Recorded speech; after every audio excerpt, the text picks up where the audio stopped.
नमस्कार साथियों, GK education मंत्रा YouTube channel में आपका हार्दिक स्वागत है। तो आप जल्दी से इस वीडियो को लाइक कर दीजिए, शेयर कर दीजिए। जो सीटी स्पेशल की जो हमारी सीरीज चल रही थी, आज उसकी ये छठी क्लास है, जिसमें हम हिस्ट्री और ज्योग्राफी के इंपॉर्टेंट क्वेश्चन करेंगे और कुछ एक फैक्ट्स है पॉलिटी की करेंगे। तो पॉलिटी के अंदर जो संविधान की हमारी ऐतिहासिक पृष्ठभूमि चल रही थी, जिसके अंदर हमने कंपनी का शासन पढ़ रहे थे, जो कि 1773 से 1858 के बीच का है। तो इसमें हमने कल जो रेगुलेटिंग एक्ट देख लिया था, और उसके बाद 1781 का जो अमेंडिंग एक्ट था वो देखा था, और उसके बाद हमने पिट्स इंडिया एक्ट और 1786 का अधिनियम, ये सारे हमने देख लिए थे। उसके बाद चार्टर एक्ट और एक्ट है 1793, 1813, 1833 और 1854 के जो चार्टर एक्ट है, इनके ऊपर चर्चा करेंगे।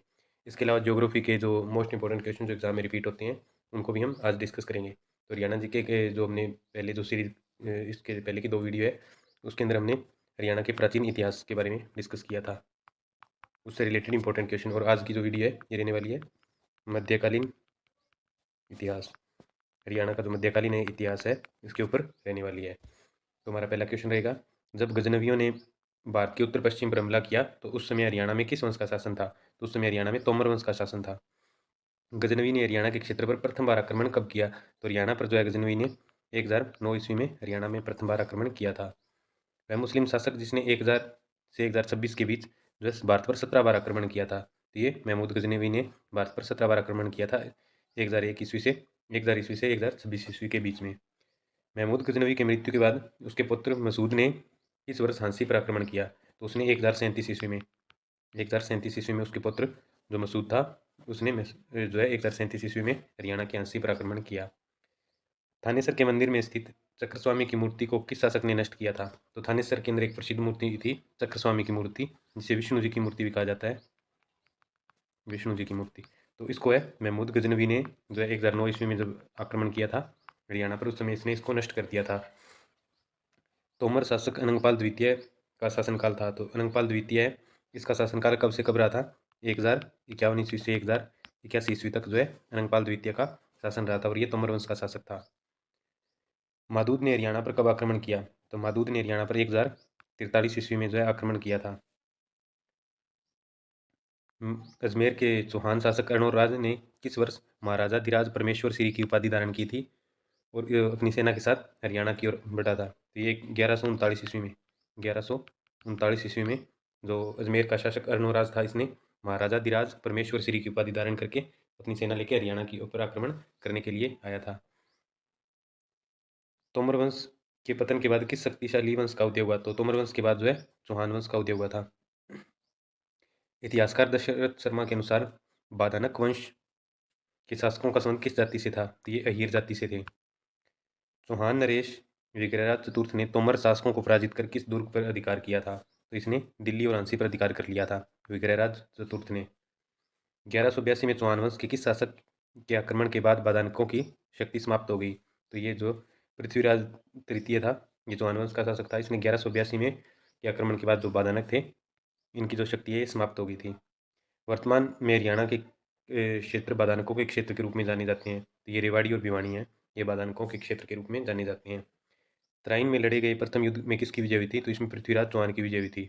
और दूसरे युद्ध में जो है जो गोरी था वो जीत गया था, जो कि 1192 में दूसरा युद्ध हुआ था और 1191 में पहला युद्ध हुआ था।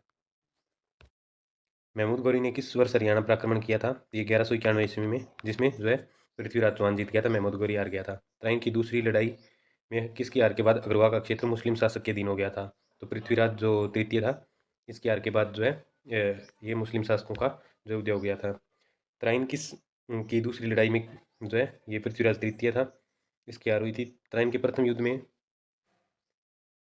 में हरियाणा के किस राजा ने गोरी को पीछे हटने पर मजबूर कर दिया था? ये गोविंद राय ने पृथ्वीराज चौहान का साथ दिया था तराइन के पहले युद्ध में। गजनी के शासक यलदोज ने हरियाणा पर किसके शासनकाल में आक्रमण किया था? यलदोज ने जो है इल्तुतमिश के समय हरियाणा पर आक्रमण किया था। गुलाम या दास वंश की स्थापना किसने की थी? ये कुतुबुद्दीन ऐबक ने।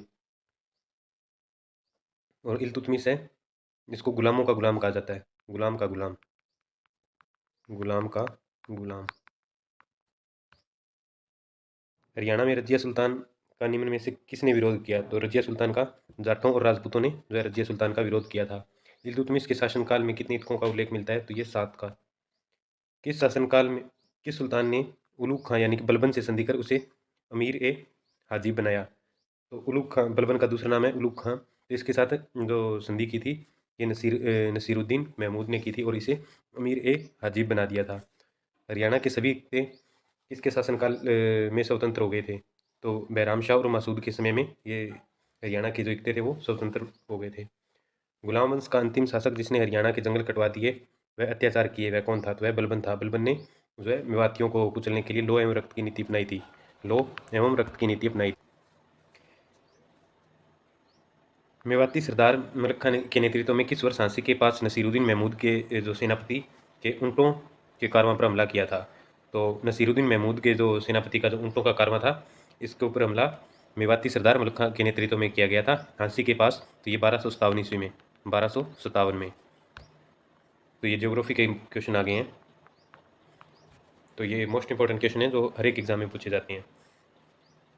किस पर्वतीय दरे से होकर भारतीय तीर्थयात्री जो है मानसरोवर झील व कैलाश पर्वतीय घाटी तो दर्शन हेतु जाते हैं? तो ये लिपुलेख दर्रा है।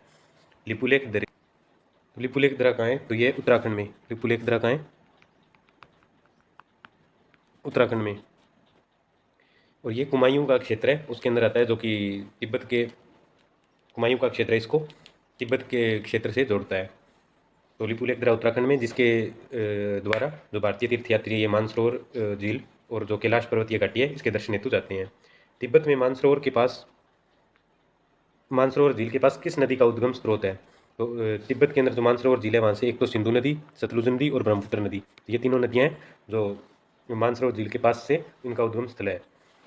अक्षांशों की कुल कितनी संख्या है? तो अक्षांश कुल कितने हैं? अक्षांशों की संख्या कुल 180 है। कुल संख्या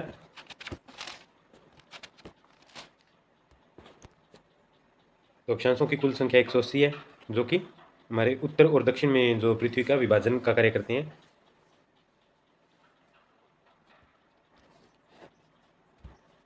तो अक्षांश क्या होते हैं? ये होते हैं क्षैतिज, यानी कि लेटी हुई रेखाएं होती है। ये जैसे अर्थ होगी तो इसके ऊपर इस तरह से जो रेखाएं हमने जो काल्पनिक रेखाएं खींची है ये अक्षांश है। और इसके जो बीचों बीच से जाती है उसे कहते हैं 0 डिग्री रेखा, 0 डिग्री अक्षांश रेखा, 0 डिग्री अक्षांश। इसे भूमध्य रेखा या विषुवत रेखा भी कहते हैं। विषुवत रेखा या भूमध्य रेखा भी कहते हैं, 0 डिग्री भूमध्य रेखा।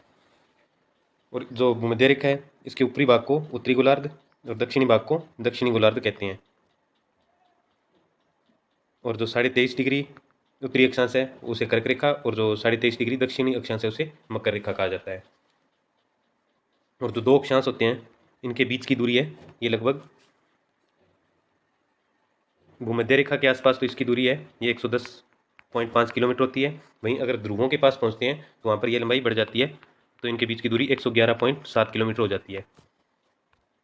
विश्व का सबसे बड़ा नदी द्वीप माजुली द्वीप का निर्माण करने वाली नदी कौन सी है? तो ये ब्रह्मपुत्र नदी। तो माजुली द्वीप ब्रह्मपुत्र नदी पर असम में है। असम में। तो ये विश्व का सबसे बड़ा नदी द्वीप है। और इन जो नदी द्वीप है ये जो ब्रह्मपुत्र नदी है ये पर्वतीय क्षेत्रों से बहती है, तो वहाँ पे ये अपने साथ जो है एक बड़ी मात्रा के अंदर कंकर पत्थर और जो मिट्टी होती है ये एक अपने साथ लेकर बहती है। और जो अधिक ज़्यादा होने के कारण ये एक नदी में अपने पास जो है द्वीपों अपने अंदर द्वीपों का निर्माण कर लेती है। तो इसलिए जो नदी द्वीपों का निर्माण होता है, और ब्रह्मपुत्र नदी के अंदर सबसे ज़्यादा नदी द्वीप है। पृथ्वी के उत्तरी व दक्षिणी ध्रुव को मिलाने वाली रेखा को क्या कहते हैं? तो देशांतर रेखा। तो ये पृथ्वी है तो जो क्षैतिज होती है लेटी हुई इन्हें अक्षांश कहते हैं, और वहीं जो ये उत्तरी ध्रुव ये दक्षिणी ध्रुव तो इनको मिलाने वाली रेखाएं होती है इनको देशांतर रेखा कहा जाता है। और देशांतरों की कुल संख्या 360 है। देशांतरों की कुल संख्या 360 होती है। स्थल मंडल का क्या तात्पर्य है? तो स्थल मंडल है पृथ्वी की बाह्य पपड़ी, जिस स्थल मंडल जो स्थल में दिखाई देते हैं पृथ्वी का सबसे ऊपरी परत, तो वो क्या है? स्थल मंडल है। खैबर दर्रे से कौन से दो देश जुड़े हैं? तो खैबर दर्रे से पाकिस्तान और अफगानिस्तान जुड़े हैं, जो कि पेशावर है उसको काबुल से जोड़ता है। निम्न में से किस नदी को बिहार का शोक कहा जाता है? तो बिहार का शोक है कोसी नदी को कहा जाता है। वर्ष 2006 के लगभग के मध्य में दरों में से कौन सा एक दर्रा भारत और चीन के बीच व्यापार बढ़ाने के लिए पुनः खोला गया? तो जो नाथुला दर्रा है इसे जो खोला गया था। और नाथुला दर्रा कहाँ पे है? ये सिक्किम में है, सिक्किम में। ये भारत और तिब्बत के बीच एक मार्ग है जिसे भारत और चीन ने व्यापार के लिए 2006 के अंदर खोला था। कौन सी नदी दक्षिण से उत्तर की ओर प्रवाहित होती है? तो दक्षिण से उत्तर की ओर ये बेतवा नदी है, ये प्रवाहित होती है। उड़ीसा का शोक किस नदी को कहा जाता है? तो उड़ीसा का शोक महानदी को कहा जाता है। पृथ्वी के किस भाग में निकल और लोहे की प्रधानता है? तो निकल और लोहे की प्रधानता पृथ्वी के निफे में है। कौन सी नदी एस्चुरी या डेल्टा का निर्माण नहीं करती? तो महानदी है ये, एस्चुरी या डेल्टा नहीं बनाती। बोस्निया का सबसे प्रमुख पर्वत कौन सा है? तो ये डिनेरिक आल्प्स, ये बोस्निया जो कंट्री है उसका सबसे प्रमुख पर्वत है। कोला प्रायद्वीप निम्न में से किस देश में है? तो कोला प्रायद्वीप है ये रूस के अंदर है। छोटा नागपुर पठारी क्षेत्र का सबसे प्रमुख नगर कौन सा है? तो छोटा नागपुर पठारी क्षेत्र है, इसका सबसे प्रमुख नगर है ये रांची है। छोटा नागपुर का पठार है, इसका प्रमुख नगर रांची है। कोचीन का जुड़वा नगर, तो जुड़वा नगर कोचीन का जुड़वा नगर है, ये एर्नाकुलम को कहा जाता है। विश्व का एकमात्र हिंदू राष्ट्र, तो विश्व का एकमात्र हिंदू राष्ट्र नेपाल है। पृथ्वी की अनुमानित आयु निम्न में से कितने वर्ष है? तो पृथ्वी की जो एक आयु हमने मानी है वो लगभग 400 करोड़ वर्ष, 400 करोड़ वर्ष जो है पृथ्वी की आयु है। सन 1902 में भारत से पहली जल विद्युत परियोजना निम्न में से कहाँ स्थापित की गई थी? तो ये शिव समुद्र में।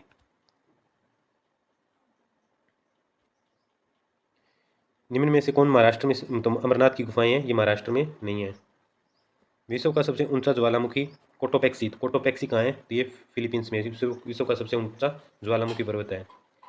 निम्न में से किस पर्वतीय किस क्षेत्र को विश्व में सर्वाधिक पशुओं का मांस उत्पादित किया जाता है? तो ये पंपास क्षेत्र है अर्जेंटीना का, जहाँ पर विश्व में पशुओं का मांस है ये अधिक उत्पादित किया जाता है। कौन सी स्थलाकृति ज्वालामुखी क्रिया से संबंधित नहीं है? तो ये गेसर। भारत में सर्वप्रथम कोयला उत्खनन में निम्न में से किस स्थान पर है? कौन सा स्थान है? तो भारत में जो कोयला उत्खनन है किस स्थान पर सबसे पहले प्रारंभ किया गया था? तो वह रानीगंज।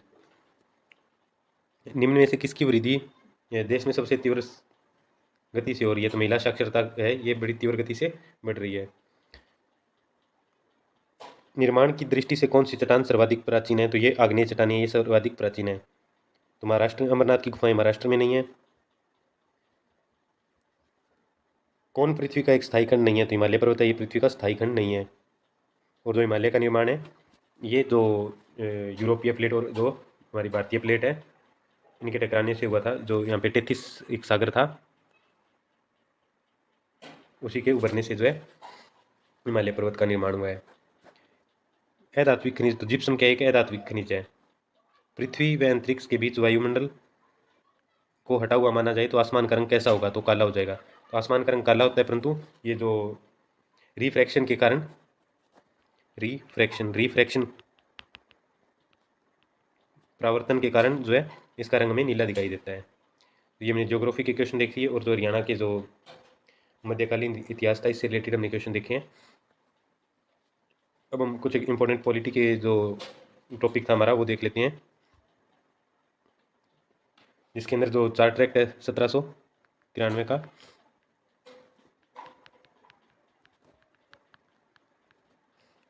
इसके अंदर जो कार्नवालिस को जो पहले कार्नवालिस ने कुछ एक शर्तें रखी थी, ये हमने 1786 का अधिनियम था उसके अंदर देखा था कि उसने गवर्नर जनरल का पद स्वीकार करने के लिए जो है काउंसिल को की बात किसी विशेष विषय में काउंसिल की बात न मानने का अधिकार मांगा था। और दूसरा उसने मांगा था कमांडर इन चीफ यानी कि सेनापति के पद उसे दिया जाए। तो 1793 का जो चार्टर एक्ट आया था इसके अंदर कार्नवालिस को जो निर्णय या कार्नवालिस को जो शक्तियाँ दी गई थी वो भविष्य में सभी गवर्नर जनरलों को दी जाने लगी। और इसके अंदर एक प्रावधान और था जिसके अंदर कि गवर्नर जनरल था इसके अधीन बॉम्बे और मद्रास की जो प्रेसिडेंसी थी, बॉम्बे और मद्रास की जो प्रेसिडेंसी थी इसके ऊपर इसकी जो सरकारें थी इसके ऊपर जो गवर्नर जनरल का अधिकार होगा। तो ये जो है 1793 के चार्टर एक्ट का प्रावधान था। तो इसका पहला प्रावधान था कि जो कार्नवालिस को जो शक्तियाँ दी गई थी वो भविष्य में सभी गवर्नर जनरलों को दी जाएगी। दूसरा जो बॉम्बे और मद्रास की जो सरकारें थी उसके ऊपर जो गवर्नर जनरल का नियंत्रण होगा। और तीसरा इसका प्रावधान था कि भारत के अंदर व्यापार को भारत के में जो कंपनी का व्यापार है इसको 20 वर्ष की अवधि के लिए बढ़ा दिया जाएगा। 20 वर्ष की अवधि के लिए 20 वर्ष की अवधि के लिए इसे बढ़ाया गया। और इसके अंदर जो चौथा जो इसका प्रावधान था 1793 के चार्टर एक्ट का, वो था कि जो कमांडर इन चीफ है, जो कमांडर इन चीफ के गवर्नर जनरल काउंसिल के सदस्य होने की अनिवार्यता वो समाप्त कर दी। तो पहले ये प्रावधान किया गया था जब गवर्नर जनरल का पद बनाया गया था कि जो गवर्नर जो कमांडर इन चीफ बनेगा वो गवर्नर जनरल काउंसिल है उसका सदस्य होना चाहिए। लेकिन इसके बाद जो है इस जो अनिवार्यता थी इसको समाप्त कर दिया गया कि जो गवर्नर जनरल काउंसिल होगी इसका सदस्य होना अनिवार्य नहीं है सेनापति को, यानी कि कमांडर इन चीफ है वो इस काउंसिल का सदस्य हो चाहे ना हो, तो इसका कोई वो नहीं रहेगा। उसके बाद जो 5वां प्रावधान किया गया था कि जो बोर्ड ऑफ कंट्रोल के सदस्य हैं, बोर्ड ऑफ कंट्रोल के सदस्य हैं, इन और सदस्य और कर्मचारी हैं, इनका जो राजस्व है, इनकी जो सैलरी है वो भारतीय इनको जो सैलरी देनी है वो भारतीय राजस्व से भुगतान किया जाएगा, भारतीय राजस्व से।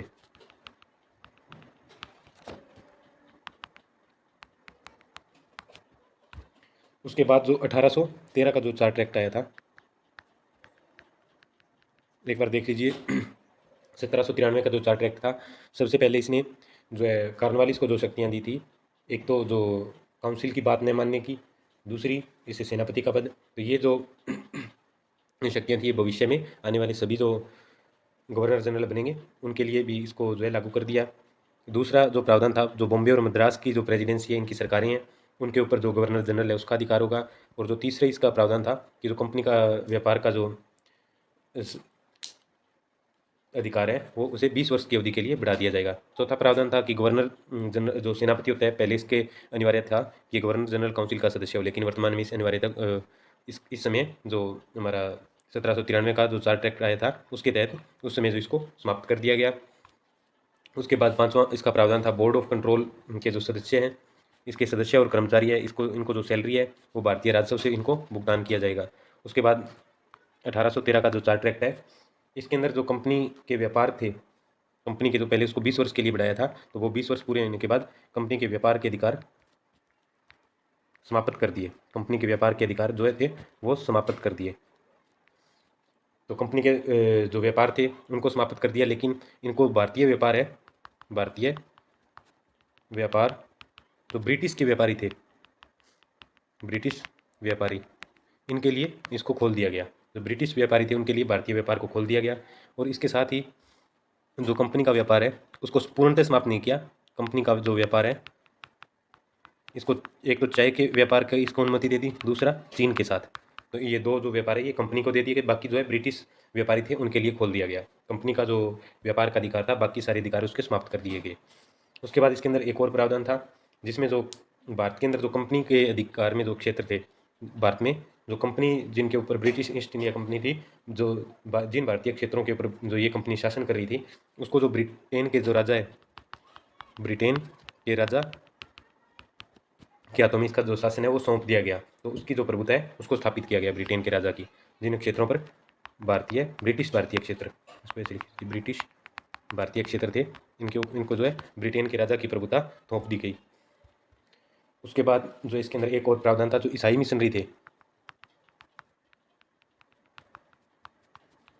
यानी कि जो ईसाई धर्म का प्रचार प्रसार करने वाले थे, प्रचार प्रसार, तो इनको भारत आने की अनुमति दे दी। इनको भारत आने की अनुमति दे दी कि आप जाइए जो ईसाई धर्म है इसका प्रचार प्रसार कर सकते हैं। और इसके साथ ही जो ब्रिटिश इलाके थे भारत में, जिनके ऊपर ब्रिटिश के जो कंपनी थी या ब्रिटिश का जहाँ पे शासन चल रहा था, उन क्षेत्रों में जो पश्चिमी शिक्षा थी, जो ब्रिटिश शिक्षा थी, पश्चिमी शिक्षा थी, तो उसको जो है बढ़ावा दिया गया। ये जो है 1813 के चार्टर एक्ट के तहत जो है पश्चिमी शिक्षा को जो है बढ़ावा दिया गया, उसका प्रचार प्रसार किया गया। और इसके साथ ही जो इस कानून जो 1813 का चार्टर एक्ट था, इसके अंदर जो स्थानीय सरकारें थी, जो स्थानीय राजा थे, इसको जो है जो ब्रिटिश सरकार ने अपने अंडर ले लिया, जो जितनी भी स्थानीय सरकारें थी, और इनको कहा कि आप जनता से कर इकट्ठा कीजिए, जनता से कर इकट्ठा कीजिए और वो हमें सौंप दीजिए। कर इकट्ठा करके जो है जो ब्रिटिश जो सरकार है, जो इनके यहाँ पे गवर्नर जनरल है, उनको सौंप दीजिए और जो इस कर को इकट्ठा करके नहीं सौंपेगा तो उसके ऊपर उसको दंड दिया जाएगा, या जो कर नहीं देगा उसको भी दंड दिया जाएगा, दंडित किया जाएगा। तो ये जो है 1813 का चार्टर एक्ट था। वहीं अगर हम देखें उसके बाद में आया था 1833 का चार्टर एक्ट।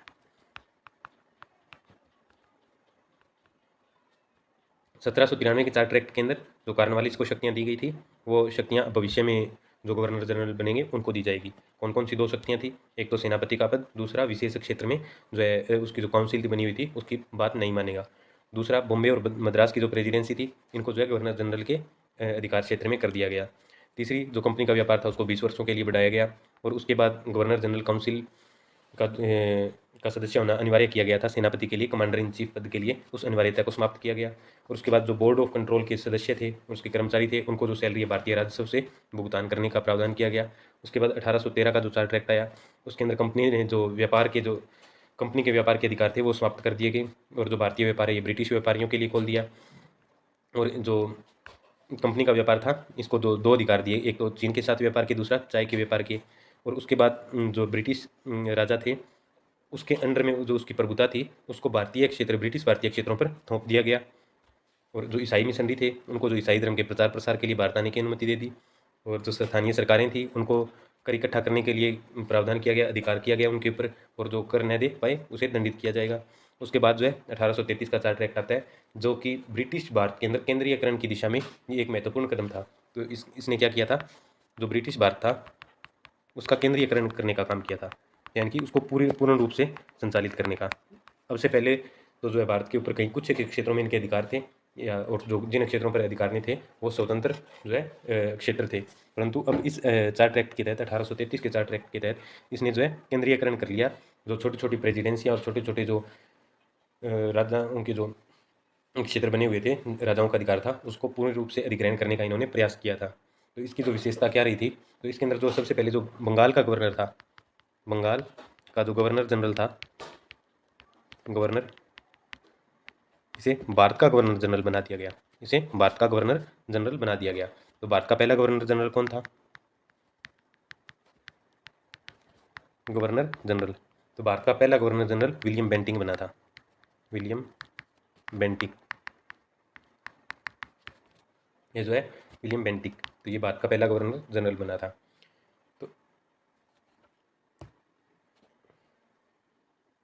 तो इस जो 1833 का चार्टर एक्ट था इसके तहत ऐसा अधिनियम बनाया गया कि जो संपूर्ण भारत है इसके ऊपर जो है ब्रिटिश का शासन हो, ब्रिटिश के कब्जे वाले जो भारतीय क्षेत्र था इसके ऊपर पूर्ण रूप से नियंत्रण कर लिया था इन्होंने। जिन क्षेत्रों के ऊपर इनका कब्जा हुआ था उनको पूर्ण रूप से अपने अंडर कर लिया। और उसके बाद जो बम्बई और मद्रास के जो गवर्नर थे उनको जो पहले जो कुछ एक शक्तियाँ दी गई थी, बम्बई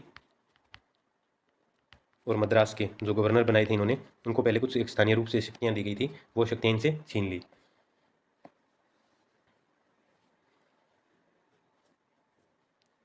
और इसके बाद जो है ईस्ट इंडिया कंपनी की जो व्यापारिक रूप में जो कुछ एक अधिकार बचे थे, जो कंपनी के जो कुछ एक अधिकार थे उनको भी समाप्त कर दिया गया। कंपनी के अधिकारों को पूर्ण रूप से समाप्त कर दिया। पहले कुछ एक अधिकार छोड़ दिए थे, बाकी सारे समाप्त किए थे, लेकिन अब संपूर्ण खत्म समाप्ति कर दी गई कंपनी के अधिकारों की व्यापार के लिए।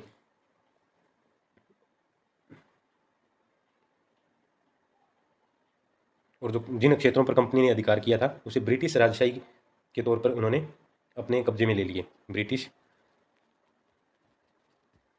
राजशाही के तौर पर उन्होंने अपने कब्जे में ले लिए। उसके बाद इसके अंदर एक जो है प्रमुख रूप से एक इसकी विशेषता रही थी, चार्टर एक्ट 1833 का था। इसके तहत ये चार्टर एक्ट के तहत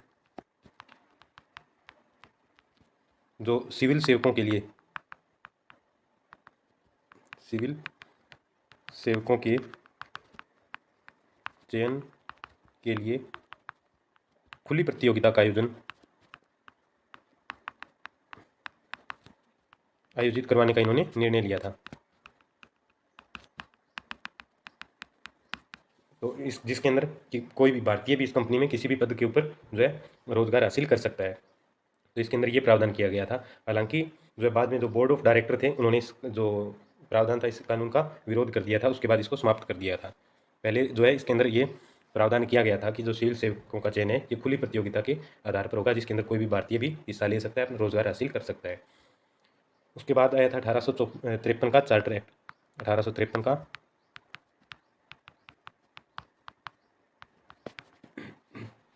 इसके अंदर जो है 1793 से 1853 के दौरान जो भी ब्रिटिश संसद में जो पारित किए गए थे चार्टर एक्ट, उसका ये अंतिम अधिनियम था। तो चार्टर एक्ट का अंतिम अधिनियम 1853 का चार्टर एक्ट रहा था।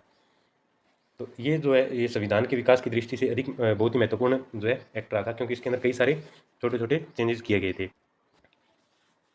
इसमें जो गवर्नर जनरल की परिषद थे, गवर्नर जनरल की जो परिषद थी, गवर्नर जनरल काउंसिल थी, जो इसके जो प्रशासनिक और विधायी कार्य थे उसे अलग अलग कर दिया। प्रशासनिक और विधायी कार्यों को अलग अलग कर दिया। तो इसके अंदर जो परिषद के अंदर जो नए पार्षद जोड़े गए उन्हें विधान पार्षद कहा गया। नए पार्षदों को विधान पार्षद कहा गया।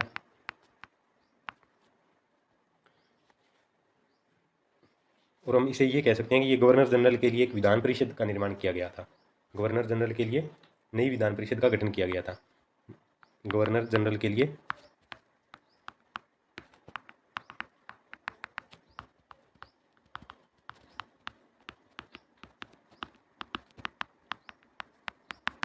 जो विधान परिषद है इसका निर्माण किया गया था, जिसे भारत के अंदर भारतीय विधानसभा विधान परिषद कहा गया था। इसका नाम क्या दिया गया था? भारतीय विधान परिषद। उसके बाद जो है इस परिषद की एक छोटी संसद, यह परिषद थी एक छोटी संसद की तरह कार्य करने लगी थी, जिसके अंदर एक प्रक्रिया अपनाई गई कि जो ब्रिटिश संसद के अंदर अपनाई जाती थी। तो इस प्रकार जो विधायिका को है पहली बार जो सरकार के विशेष कार्य के रूप में इसे जाना जाने लगा। और इसके लिए और इसके बाद जो अगला प्रावधान रहेगा हमारा, तो वो 1853 के चार्टर एक्ट का ये भी प्रमुख जो प्रावधान है, क्योंकि जो 1833 की चार्टर एक्ट के अंदर आया था कि जो सिविल सेवकों की भर्ती के लिए जो खुली प्रतियोगिता का व्यवस्था जो है, सिविल सेवकों की जो चयन किया जाना था उसके लिए खुली प्रतियोगिता का आयोजन करवाना था, वो जो उसके बोर्ड ऑफ डायरेक्टर के जो सदस्य थे उनके विरोध के कारण पहले इसको समाप्त किया गया था। लेकिन 1853 के जो चार्टर एक्ट था इसके अंदर इसे शामिल कर लिया गया। तो जो सिविल सेवकों की खुली भर्ती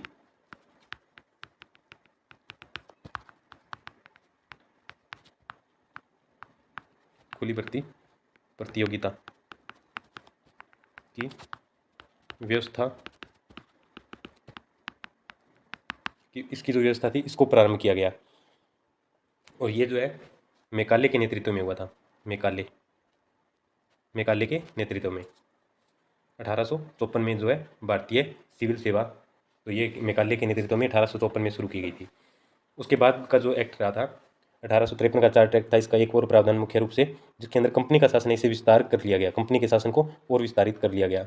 जिसे भारतीय क्षेत्र था उसको इंग्लैंड राजशाही के विश्वास के तहत कब्जे में रखने का अधिकार दिया गया था। इसको है लोगों ने अपने कब्जे में ही रखने का जो है अधिकार ले लिया था इस एक्ट के तहत। लेकिन जो पहले के अधिनियम थे उसके विपरीत इसके अंदर जो है निश्चित समय का निर्धारण नहीं किया गया था। पहले जो है कंपनी का शासन था उसको जैसे कभी 20 वर्षों के लिए कभी 10 वर्षों के लिए बढ़ाया जा रहा था, लेकिन इसके अंदर कोई समय सीमा नहीं की गई। इसको पूर्ण रूप से जो है अपने अधिकार क्षेत्र के अंदर इन्होंने ले लिया, जिसके अंदर जो ब्रिटिश जो संसद थी उसके द्वारा कंपनी के शासन को जो है कभी भी समाप्त किया जा सकता था। तो ये संसद के ऊपर निर्भर था कि ये जो कंपनी का शासन है ये कब तक रहेगा। इसके अंदर जो है समय सीमा को कोई पाबंदी नहीं लगाई गई।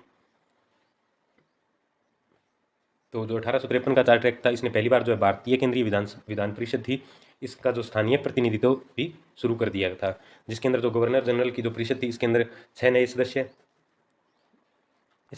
सदस्य शामिल किए गए थे, जिसे हमने विधान पार्षद कहा था।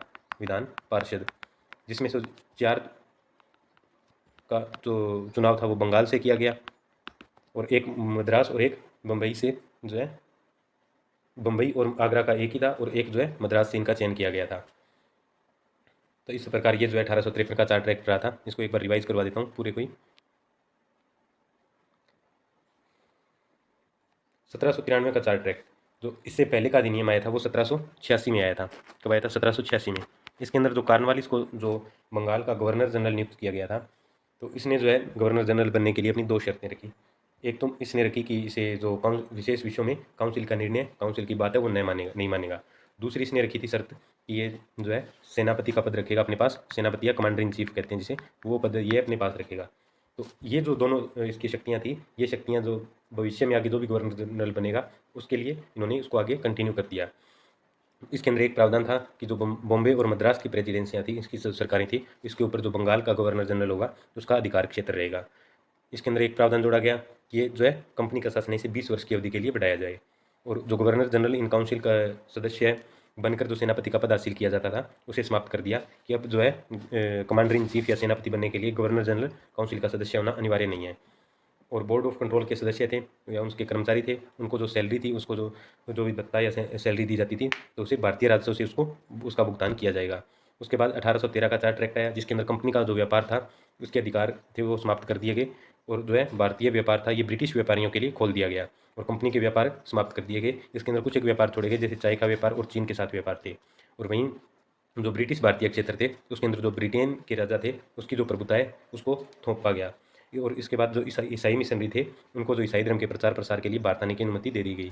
उसके बाद जो स्थानीय सरकारें थी उनको अपने अंडर कर उनको ऊपर अपना अधिकृत कर उनको जो है कर इकट्ठा करने के लिए उनकी जो नियुक्ति की गई, और जो इसको इनकार करता था उसके लिए दंड का प्रावधान किया गया।